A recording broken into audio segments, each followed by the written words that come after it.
To me, the best leader is one who just gets out of the way, hire really well, then get out of the way. Grounded, focused, fearless. Our guest today doesn't just teach mental toughness, he embodies it. If you're not willing to give it all, then do not continue. From Navy SEAL commander to elite leadership coach. Don't ever give up, ever. He's the founder of SEALFIT, Unbeatable Mind, and the Veterans Integration Program, transforming thousands of lives through the power of discipline, mindset, and breath control. You know, every day I kick ass, go to bed, and then I do it again tomorrow, and you don't let anything else distract you. As the host of The Mark Divine Show, Thanks so much for joining me today. he's interviewed some of the world's top thinkers, athletes, and military leaders. As a certified yoga and meditation teacher, he's proven that true strength isn't just about power, it's about presence. He's coached CEOs, military leaders, and athletes to master breath control and achieve maximum performance in their daily lives. Most of the time, you'll be able to breathe through your nose, which keeps you controlled. Prepare yourself. This conversation will challenge the way you think about leadership, resilience, and the warrior mindset. Today, we're here in California with Mark Divine. I really appreciate the time today, Mark. Talk to me a little bit about what you're doing these days and what got you started. When I went in the SEALs, I was 25 years old. The 4 years before that, I was in New York City getting my MBA and CPA. But the one thing that was really unique for me was I'd gotten into a martial art, right? And I had a sensei, or was actually the founder of this whole school, was really into Zen meditation. And so here at 21, I'm learning how to meditate, which is basically mental training, right? We were using concentration training to develop focus and awareness, like all this stuff. A lot of that work really is what led me to the SEAL teams, because it basically changed the way my mind worked, right? So you got a master's degree and a CPA before entering? Yeah. And I had no interest in the military when I was in my early 20s. Like I came up, from the family where that was kind of taboo. Like you went in the military if you couldn't figure anything else out in life, But sitting on the meditation bench developed this like mental clarity, right? And so what happened for me, my experience was that I developed like this little spaciousness in my mind, right? Whereas before meditation, I was completely merged in my thoughts, right? Mm-hmm. I believed in my thoughts. I developed this kind of like opening, this aperture, this spaciousness, and I could actually observe my thoughts metacognitively or from a distance. I grew up in a really kind of negative family, a lot of programming that just wasn't serving me. Mm-hmm. And I wasn't really happy at the time either. And yet here I was in this great career, right? I was getting my MBA at NYU Stern Business. I was getting my CPA, working for Coopers and Lybrand, which is now PricewaterhouseCoopers. Everything was green light go from the outside perspective. But inside I was like, this isn't working for me. And I started to question the storyline that I was living. And what I saw, Tommy, was that story wasn't my story. Mm-hmm. It was someone else's story. So anyways, fast forward, I find myself in SEAL training in 1989. And my bud's class, 185 kids, hardcore young men. And I was put together with a team of 6 others. We call it a boat crew. They're trying to create and sow the most intense chaos and inject fear into the team or into the class. They want to see how you're going to react. And most people are reacting not well, right? And so when this started happening, literally on the first day, everyone else was just reacting, and they're usually reacting with the wrong actions, right? Things that are leading them, down the wrong path. It's going to take more time, or they're just going to fuck it up. So I automatically just kind of assumed this coach role, right? While I was there, I was a little bit older. Yeah. And we just started to see extraordinary results. And I found how valuable the breath work was, the meditation, the visualization, the radical focusing. And I started to build these things into a teachable system. So through NavySeal.com, I started to mentor other Navy SEAL candidates and other special ops candidates. And I began to teach them this stuff. That led to a nationwide contract from the Navy where the Navy hired me to mentor Navy SEAL candidates right across the country who are coming into the Navy, right? Yeah. And so SEALFIT is a training system for physical mental toughness. And we used to have 30-day live-in academies. What kind of training? Anything you can imagine. So hardcore functional fitness. So we developed something called the SEALFIT operator workouts, which combined, power lifts with Olympic lifts with functional fitness, CrossFit style workouts, rucking, running, And we learned so much. Like, it was an incredible growth spurt for me. And out of that period, I think those lasted maybe 4 or 5 years. I ended up with 3 entire training programs, 3 best-selling books, right? My Kokoro Yoga, 8 Weeks of SEALFIT, and Unbeatable Mind. Tell us what the word Kokoro means in your book title. Kokoro is, I would put that practice more in the spiritual mountain. Kokoro means heart and mind merged into your actions. It also means whole mind. My real passion is integrated development to bring whole mind or holistic, approach to living into the world.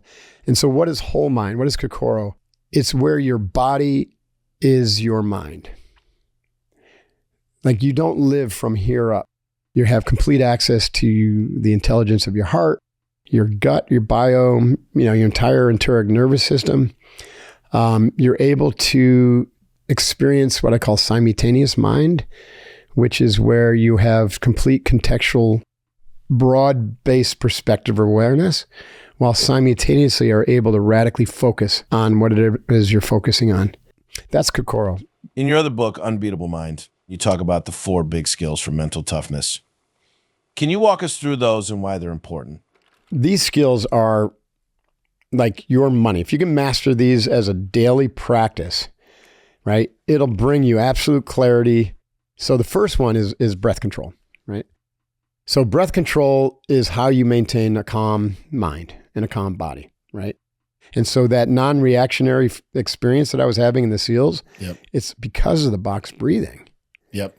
Because, freaking grenade would go off and I'd be like, inhale, exhale, no reaction, still calm, but I'm able to now respond instead of like freak out.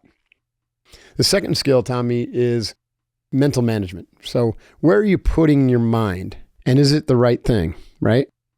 And then the corollary to that is, what's the quality of the thoughts, of the thinking, right? So in order to do that, you have to be calm and you have to be able to create a little space and to be able to observe your thoughts. The third skill is mental imagery. So we use visualization and a past orientation to clean up shit. So, heal from traumas or anything coulda, shoulda, wouldas, right? We clean that shit up. The other visualization is to develop a future view of your desired end state in life. So the closer you get to your vision, the more capable you are. The fourth one is radical focusing. Today, you have one thing you're going to do today. That's the most important thing. Yep. Your schedule might be still full, but there's one thing that you got to do that's going to move the dial. So what do you think most people are lacking when it comes to mental toughness?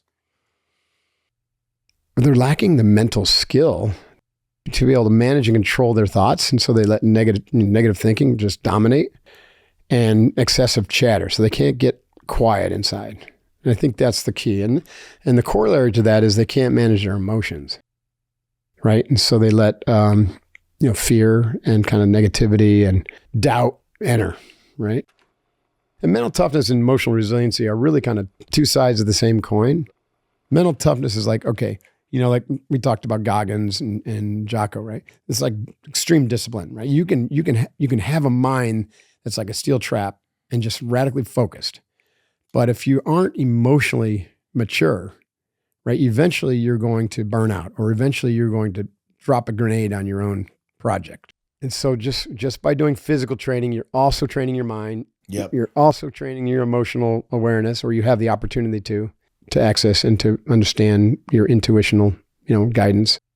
Gratitude, right? That's training your positivity and your optimism. And then you begin your box breathing. Now you're training arousal control. You're training concentration. You're training attention control. You're training mindfulness. At the end of your box breathing, you're doing your visualization.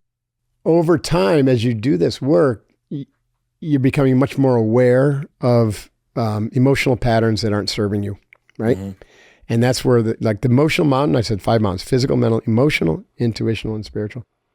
The emotional one is the one that's most challenging for individuals because we're dealing with like childhood trauma, stuff like that. Why'd you decide to do a PhD? I'm curious. I thought about either a second master's degree or a PhD, but I would wait until you want to free up some time, or when your time frees up. Yeah. But I started mine when I was, 58. Yeah. And I wanted to change, the perception in my line of work is important, right? How people perceive me. Mm-hmm. And so people always perceive me as the Navy SEAL mental toughness leadership guy, right? And I was the OG to kind of create a business around that. And now we have a lot of other SEALs who are involved in that stuff. Right. And more coming in every day, you know what I mean? So, and frankly, it's, it's part of my past, right? I don't want to spend the rest of my life talking about Navy SEAL shit. Mm-hmm. I'm very proud of it. I love the teams, got a lot out of it. I helped a lot of guys, but I'm really about developing people to be the best version of themselves. So, and I want to get in also leadership development and corporate work. And we do a lot of work with corporations, but, to do it right, you need to have that validation of, doctorate. Where do you even start to train a leader? Like what's the path?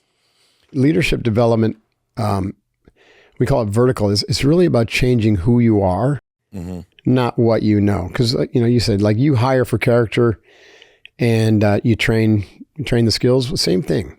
At every level of development that you reach, the skills that you have are going to be more effective, and you're going to have access to new and more skills, those horizontal skills. So for leadership development, it's about evolving your sense of self. It's about evolving your character. It's about becoming more focused, more aware, increasing the aperture on your perspective of what you include and what you respect. To me, the best leader is one who just gets out of the way and learns to trust, but of course, verify, right? And so the leader will set the strategy and the vision, and what you've done with your company, be an exceptional hire, right? Hire really well, but then get out of the way.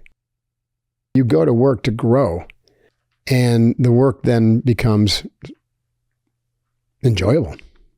I try to get my team to work on themselves as much as possible. That's good. And, a lot of the team has a high IQ. Right. It's getting their EQ, the way they view themselves. Realize how you're talking to people. How do you make people feel? Right. But this new chapter that I'm going to, it's so hard for me because I'm no longer the one doing the work. And it's a weird position to be in. But as I started to manifest who I would need to become, it was not the guy doing the work. No, can't be. But you can build into the culture the mechanisms for that kind of growth. Yeah. You know what I mean? I think that you can processize the growth opportunity. Well, yeah, that's the thing too, is like I'm really focused right now on it's like sometimes I have to travel just to get out of their hair. Like you said, get out of the way. Yeah. Like sometimes I've caught myself walking in their office unannounced, and they're busy. They're working on stuff like the got a minute manager type of stuff. Yeah. So I'm working on it. I talk a lot about winning together, like my team. Like my second book was called Elevate, Build a Business Where Everybody Wins. Nice. You talk about winning together and let the team be the hero. Talk to me a little bit about that. You're nobody without your team. Your team is the company, right? Without your team, no company. And so it goes back to kind of like egoic leadership, thinking that you have to be the one that solves all the problems. Yep. That's a big mistake. Yeah, you have to be the one with all the great ideas, and you have to be right all the time. And there's nothing that shuts a team down more than those things. So to make the team a hero, like I say, the team is the new leader, right? You do things together that create incredible intimacy, right? Now, this is challenging for a lot of Americans and American executives, right? But for instance, in my company, and we teach this to our client companies, we box breathe before we start any meeting together, right? So you might do 10 rounds of box breathing. Everyone's sitting in silence, eyes closed. And now what you're doing is like everyone's kind of like creating this resonance, this field of like real kind of deep connection. That's an example of a way to bring, to create a community of practice with your team where everyone is doing some similar things together that are really breaking down the barriers and softening that ego grip. And then what happens is you get into this more contextual right brain, like energetic field we develop these practices so that the team becomes the main thing, and you're showing up so that you don't let your teammates down, right? You're doing the work so you don't let your teammates down. We talked about, exercise and reading, right? So it'd be unfathomable to me, like if my leadership team wasn't taking care of themselves physically, wasn't doing things to grow, right? Even in the SEAL teams, even after all that training, it takes a platoon or a troop probably a good 6 months, sometimes a year, to really create this kind of this energetic flow state where the team is just, they don't even need to talk. They're just, they're just firing on all cylinders. I love it. 6 months to a year to master these techniques. Yeah. And what we talked about a lot of stuff. Yeah, we sure did. And the one thing I like to finish off is give you the mic, let you tell the audience whatever. Maybe we didn't talk about something, so I'll let you close us out. No, thanks, man. First of all, I appreciate you doing this. Yeah, it was great to meet you. Yeah, fantastic. Talked a little bit about like the state of affairs in the world. I think a lot of people do themselves a great disservice by wigging out, by stressing out about the future. And we have this kind of this idea that there is a world out there, and there's not one world. There's 8 billion worlds. Everybody's world is different. Yeah. So stop fretting about the world out there and worry about your world. And the best way to start worrying about your world and taking control of your world is through a practice of learning how to win in your mind before you step out into that world. Everyone's dancing around trauma, thinking that they don't have it, right? They're bringing their child self, maladapted child self, into their relationships.